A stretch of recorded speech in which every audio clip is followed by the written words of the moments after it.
Huwag kang mag-expect na maging successful ka nang walang paghihirap. Remember this, true success comes from endurance and perseverance. Kung madali lang maging successful sa buhay, edi sana'y successful na tayong lahat, di ba?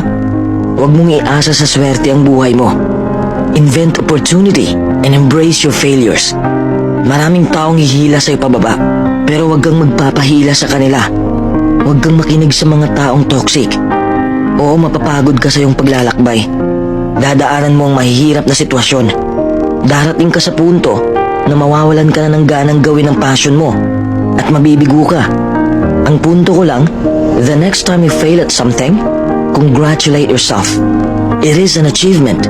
You're one step closer to actual success. Marami kang matutunan sa kabiguan mo.